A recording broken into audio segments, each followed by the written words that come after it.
북미 정상회담에서 합의된 사안 가운데 하나였죠. 미군의 유해 송환, 곧 본격화될 것으로 보입니다. 뉴스 앞부분에서 전해드렸습니다만 미국이 6.25 전쟁 당시 전사한 미군의 유해를 넘겨받기 위해서 100여 개의 관을 북한에 전달했습니다. 자세한 내용 김용현 동국대 북한학과 교수, 박원권 한동대 국제지역학과 교수와 함께 짚어보겠습니다. 어서 오십시오. 네, 안녕하십니까? 안녕하세요. 네. 유해 송환이 이제 임박해 보입니다. 100여 구 이상의 대규모 유해를 넘겨받아야 하는데요. 과연 어떤 식으로 송환이 이루어지게 될까요? 보통 송환이 이전에 이루어질 때 보면 이제 군사 분계선에서 그 북한군으로부터 유해를 한 구 한 구씩 이제 관을 통해서 유엔사가 이렇게 받는 형태로 됐습니다. 예. 이번에는 방금 말씀하신 것처럼 워낙 대규모고 지금 한 200구 정도를 예상을 하고 있지 않습니까? 예. 그래서 만약 그렇게 한다면은 뭐 일단은 시간이 많이 걸릴 거고요. 그래서 1차적으로 그래도 여전히 군사 분계선에서 받을 가능성이 좀 크다라고 생각을 하고, 그래서 그것을 일단 받아서 오산 기지로 이동을 해서요, 미국이. 그래서 이제 간단한 아마 추모 행사도 있을 가능성이 있고, 그리고 예. 나서는 이제 하와이에 위치한 그 미국 국방부 정쟁포로 실종자 확인국이 있습니다. 이제 그곳으로 보내서 최종적으로 신원 확인하는 이제 그런 작업이 있지 않을까. 이 중에 아마 우리가 좀 주목해야 될 것이 이게 뭐 6.12 원래 미국 북미 정상회담에서 합의된 사항 아닙니까? 예. 그래서 트럼프 대통령이 아마 하와이 정도에는 도착을 해서 뭔가 이 추모 행사와 그런 것을 할 가능성이 있습니다. 200구가 이렇게 넘어오는 것은 거의 처음이거든요. 예. 예. 어떻게 보면은 그 합의 내용 가운데 비교적 네네. 실천하기가 쉬운 것부터 하는 거 아니냐 이런 생각이 들어요. 그렇습니다. 지금 이제 6월 10일 북미 정상회담의 합의문 사항에 지금 이제 그 박원경 교수께서 말씀하신 북한 측의 지금 실종자들의 유해입니다. 그러니까 예. 지금 원래는 한 8,000명 정도로 실종이 된 걸로 지금 미국 측은 추론하고 있는데요. 예. 지금 한 3,000명 정도는 54년도에 유해나 이런 송환이 이루어졌습니다. 그러니까 지금 현재는 한 5,000구 정도가 북한 쪽에 남겨져 있다 이렇게 보시면 됩니다. 특히 예. 한국 전쟁 때 아주 격전지였던 곳들이 몇 곳 있는데, 예를 들어서 지금 이제 북측에서 그 실질적으로 전쟁에서 아주 심한 전투가 이루어졌던 장진호 전투랄지 이런 쪽에는 미처 미군이 유해 수습을 못했던 예. 급히 그 일사후 때도 그랬고요. 급히 빠져나오느라고 함흥 흥남철수도 마찬가지고요. 이런 과정에서 유해가 집중적으로 매장돼 있는 곳들이 있습니다. 이제 아마 그런 곳들이 앞으로 적극적으로 아마 발굴이 될 거라고 봐야지는데요. 역시 이제 북한과 미국 쪽 입장에서는 가장 인도적인 사업입니다. 이 사업이 또 예. 미국도 그렇고 북한도 부담이 없는 사업이고, 또 과거에 이 사업들이 이루어졌던 경험이 있습니다. 그렇기 때문에 미국 내에서도 북한과 미국 간의 지금 북미 정상회담에 대한 부정적 여론이 분명히 있기 때문에 그 여론을 완화시키는 데에도 이런 유해 발굴과 이송 사업이 상당히 긍정적인 영향을 준다. 이런 네. 점을 북미 당국이 지금 파악하고 여기에 상당히 적극적으로 움직이고 있다 이렇게 봐야 될 것 같습니다. 예. 지금 보내오는 유해가 굉장히 지금까지 중에서 최대 규모라고 그렇습니다. 했는데 지금 교수님 말씀을 듣고 보니까 네. 전체 유해의 아주 극히 일부에 불과한 그런 숫자네요. 그렇습니다. 말씀하신 것처럼 지금 북한 쪽에서 발굴 작업을 대대적으로 하게 된다면 상당히 이 발굴을 오랫동안 또 많은 지역에서 해야 되는 아주 긴 그 시간을 두고 해야 될 사업이다 이렇게 볼 수 있습니다. 예. 김 교수님 말씀하신 그 지역 외에도 사실은 군사 분계선 쪽에 굉장히 많이 매장이 네. 된 것으로 추정이 되죠. 그게 끝까지 이제 전쟁을 치렀으니까. 근데 이제 군사 분계선은 또 우리가 그것을 이제 비무장지대화하는 그런 부분을 남북 간에도 논의를 하고 있는데, 유해 발굴 작업이 거기서 본격화된다면 일단 지뢰 제거가 아마 네. 굉장히 중요한 문제 중에 하나다라고 생각을 합니다. 네. 그런데 과거에 북한이 미군 유해 대신에 동물뼈를 보낸 적이 있었습니다. 그래가지고 문제가 조금 되기도 했는데 이번에는 제대로 전달을 하겠죠? 그래서 이것이 뭐 그 당시가 제 기억에는 뭐 2011년 그 영국군 유해다라고 제가 기억을 하고 있는데요. 예. 그것이 아마 북한이 의도적으로 그렇게 했는지는 잘 모르겠습니다. 예. 근데 왜냐하면 이 유해 발굴 사업이라는 것이 그렇게 간단한 것은 아니지 않습니까? 뭐 세월이 굉장히 많이 지났고 또 일일이 그것을 다 확인하는 데는 적지 않은 시간과 비용 또 기술이 필요한 부분들도 있고요. 네. 그래서 이 동물뼈 에피소드는 가장 큰 것은 사실 2002년에 그 일본의 그 실종자 있던 메구미 있지 않습니까? 네. 그 당시 이제 북한이 다시 메구미 유해라고 보냈는데 그 안에 원숭이 뼈가 섞여 있었던 적이 네. 있습니다. 그래서 일본에서 좀 문제가 됐죠. 다만 이번에 209 정도라고 북한이 아마 독자적으로 발굴을 했을 것이다라고 예상이 되는데 아마 최대 한도의 성의를 보여서 나름대로 분석을 하고 감별을 해서 보낼 가능성이 있다라고 생각합니다. 예. 이와 관련해 일부에서는 북한이 미국과의 협상 카드를 위해서 미리 좀 미군 유해를 모아둔 것이다 이런 추측이 나오는데 그 부분은 어떻게 보십니까? 지금 이제 두 가지 부분을 우리가 주목을 해야 되는데요. 과거에 그 미군의 유해 발굴 사업이 지속이 되면서 실제 미국과 협력을 하면서 유해 발굴이 이루어져 왔었습니다. 예. 그것이 이제 중단된 상태인데요. 그때 아마 유해 발굴이 일부 이루어지는데 미국 쪽에 이송이 안 된 여러 가지 이제 북미 관계가 악화되면서 유해 발굴 사업이 중단됐거든요. 그때 그 유해 발굴을 했던 그 유해들이 남아 있었을 가능성도 있고요. 예. 또 아마 이제 북한 쪽에서 여러 가지 개발 사업이랄지 또는 여러 그 사업들을 하다 보면은 유해들을 발굴하게 되고 거기에 유해의 감식을 아마 하게 될 겁니다. 그리고 이제 어느 지역의 유해 발굴이 이루어진다면 그것이 대략 미군의 유해일 것이다라고 하는 추론도 가능할 것이고 또 신체적인 특징도 있을 것이고요.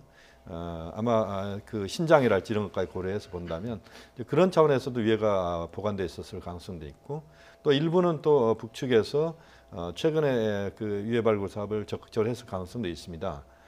다만 이제 보면 현재 미국 쪽 언론 쪽 보도에 따르면은 미국의 법의학자가 지금 북측에 들어갔다는 이야기도 나오고 있습니다. 이야기도 나오고 있는데요.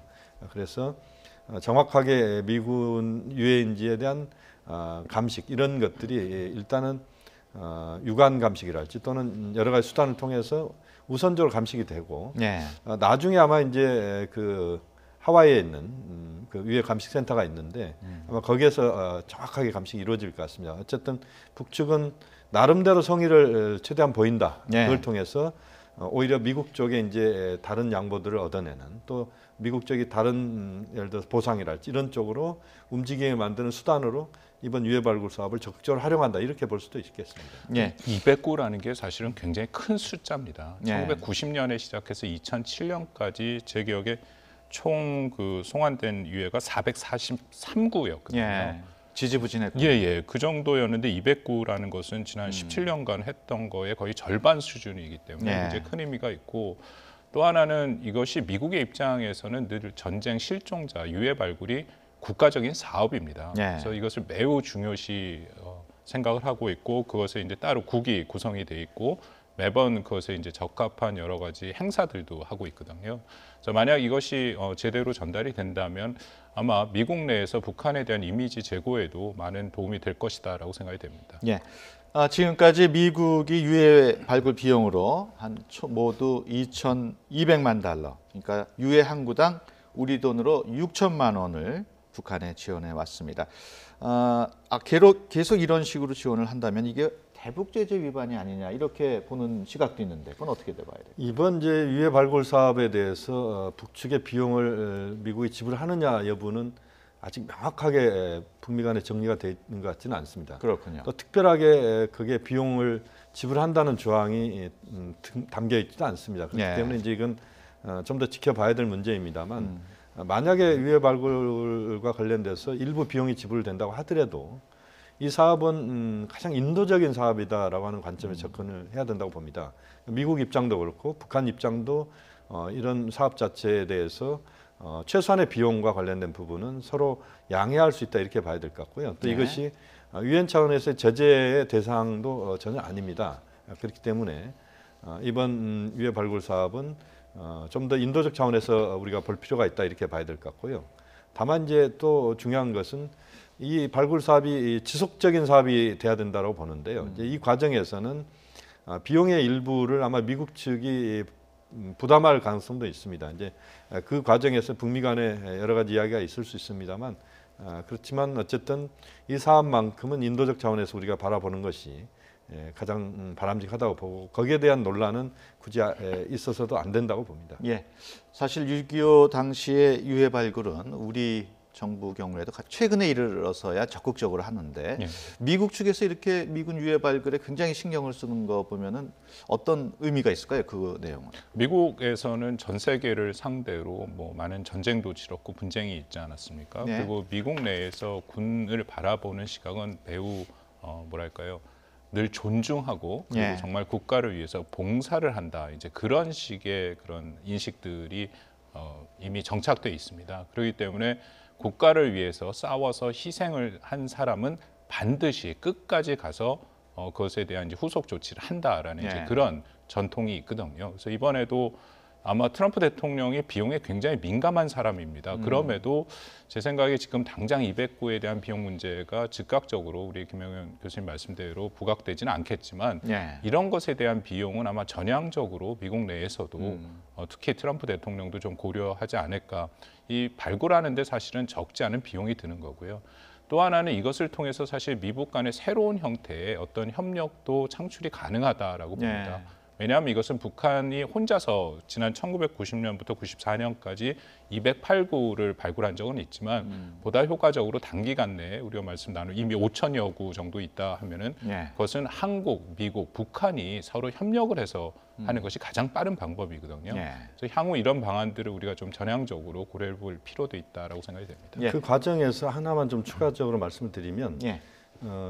북한에 있는 미군 유해만 발굴할 것이 아니라 이제는 북한 쪽 북측에 있는 남측 군대 유해 또 남측에 있는 북측 군대 유해 이 발굴 사업도 동시에 좀 이루어질 필요가 있다. 또 DMZ 내에서 남북한이 동시에 유엔군의 도움을 받아서 예. 남북한의 그 6.25 전사자들의 유해 발굴, 실종자들의 유해 발굴 사업을 좀 더 우선적으로 하는 것도 한반도의 평화 또 비무장지대의 실질적 비무장화를 위해서 매우 좋은 하나의 수단이 될 수 있다. 그렇게 볼 수도 있겠습니다. 어떻게 보면 중국 측도 그렇습니다. 예전에 중국군 유해를 신경 쓸지 맞습니다. 모르겠어요. 예, 중국도 마찬가지입니다. 예. 이런 유해 송환을 앞두고 한미 양국은 연합 훈련을 잇따라 연기하고 있습니다. 을지 프리덤 가디언 연습을 연기했고 거기에 한미 해병대 연합 훈련도 무기한 연기를 결정했다는 보도가 나오고 있습니다. 남은 연합 훈련 또 예를 들면 한미 공군의 연합 훈련인 비질런트 에이스 등도 연기될지 관심을 모으고 있습니다. 어떻게 예상을 하십니까? 지금 이제 한미 간의 훈련 연기는 상당히 일회성 행사가 아니고 아마 이 방향은 한미 군사훈련의 모든 군사훈련을 연기 또는 잠정 중단하는 쪽으로 예.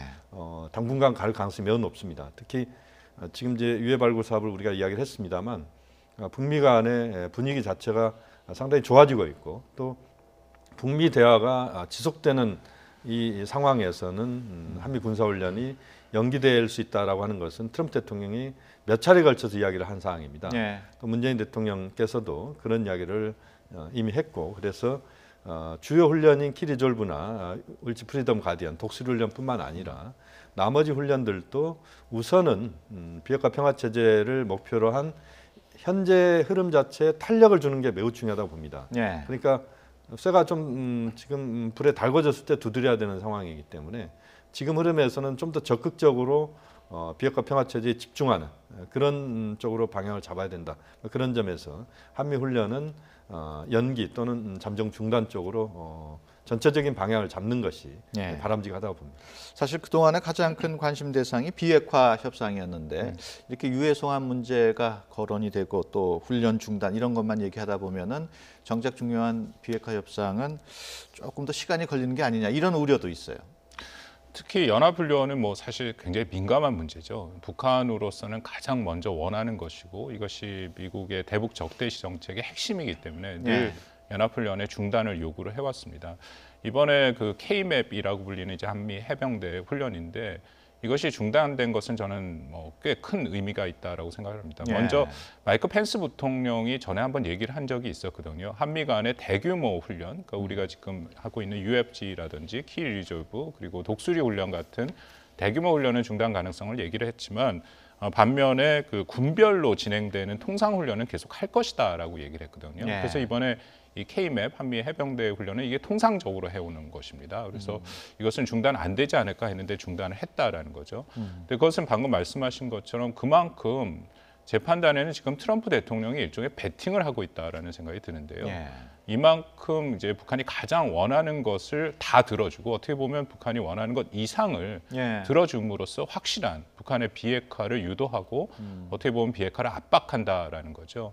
근데 방금 말씀하신 것처럼 이런 훈련 중단 또 유해 송환도 있고 이제 앞으로의 여러 가지 관계에서 가장 핵심은 폼페이오 장관이 언제 방북을 할지 정확히 모르겠습니다만 북한의 비핵화의 로드맵이 나와야 되는 것이죠. 이것은 뭐 지난 6.12 북미 정상회담에서도 얘기가 있었습니다만 그 로드맵이 나와서 역시 북한의 비핵화의 최종 목표 또 기한, 방법 같은 것들이 이제 좀 명시적으로 확인이 돼야 그 안에서 지금 우리가 중단하고 있는 연합훈련이라든지 여러 가지 문제들이 어떤 의미를 갖고 있는지 그 의미가 확실히 부각될 수 있다라는 거죠. 예. 만약에 그런 것이 자꾸만 늦어지고 훈련이 계속 이런 식으로 취소가 된다라는 것은 대비 태세에 우리가 뭐 부정적인 영향을 주는 것은 어쩔 수 없습니다. 다만 말씀드린 것처럼 그것이 북한의 전향적인 비핵화랑 같이 연계가 된다라면은 우리가 시도해 볼 만한 것이다라고 생각을 합니다. 예. 이런 가운데 폼페이오 미 국무장관이 곧 북한을 방문할 것이라는 관측이 나오고 있습니다. 한 매체와 인터뷰를 했는데요. 그 내용부터 들어보겠습니다.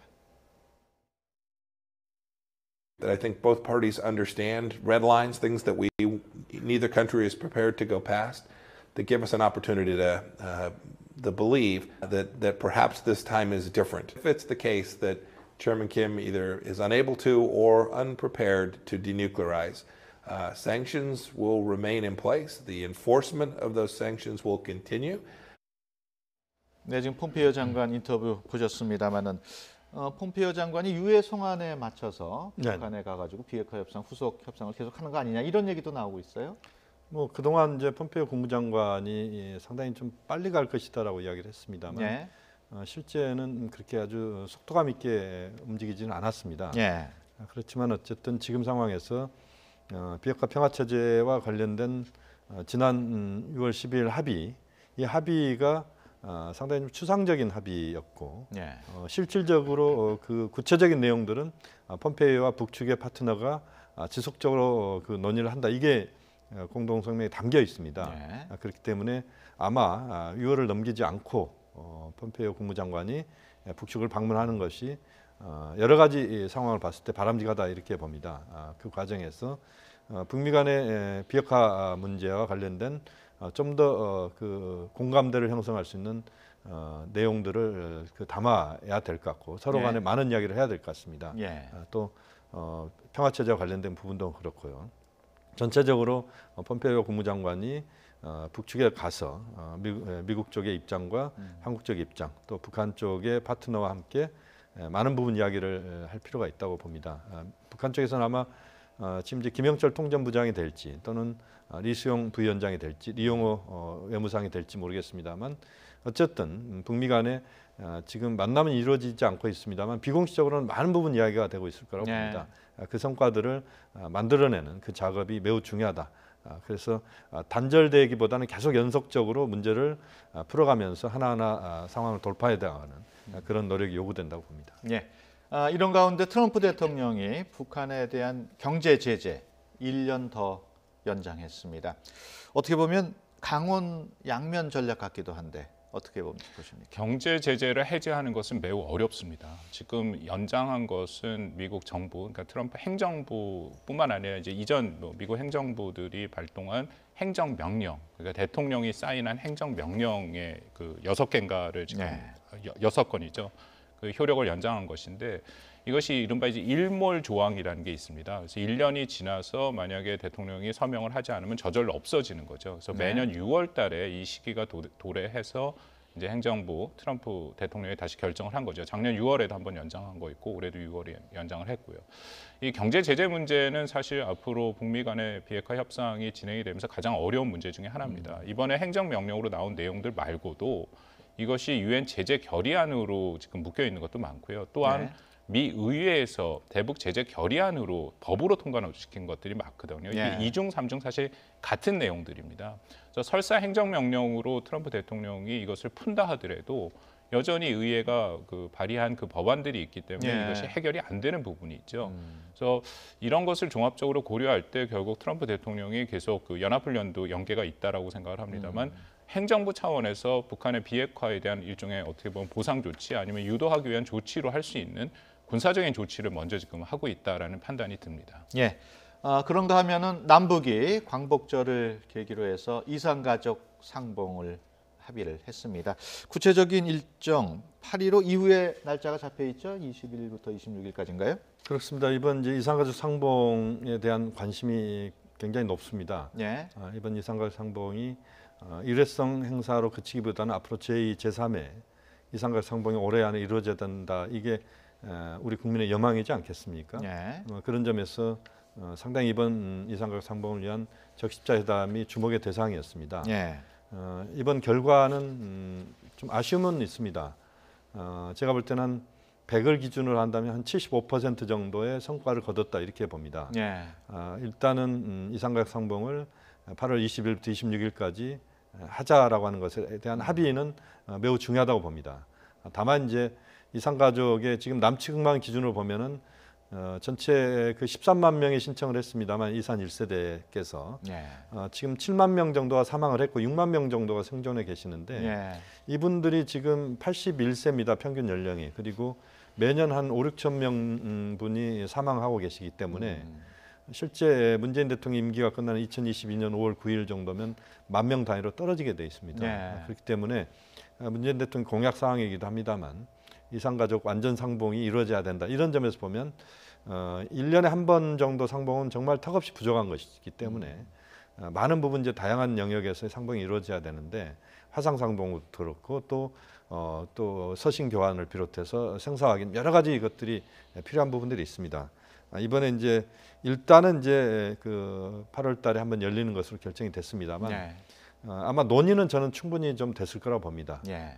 여러 이제 북측의 요구 사항도 지금 여정업원 문제도 있고 예. 이런 부분들이 있습니다만 이번에 어쨌든 이산 상봉을 우선 하기로 했다는 점을 주목을 해야 될 것 같고 좀 더 앞으로 여러 협의들을 통해서 많은 부분 협의가 이루어져서 제2, 제3, 제4의 이제 이산가족 상봉이 올해 또 이루어져야 된다고 봅니다. 예.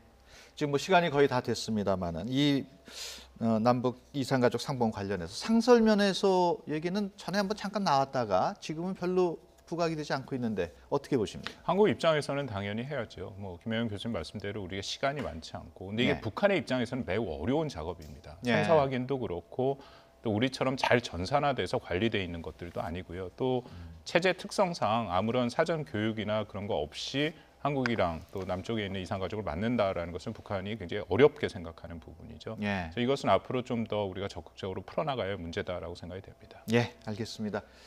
지금까지 김용현 동국대 북한학과 교수 그리고 박원권 한동대 국제지역학 교수와 함께 얘기 나눴습니다. 오늘 말씀 고맙습니다. 감사합니다.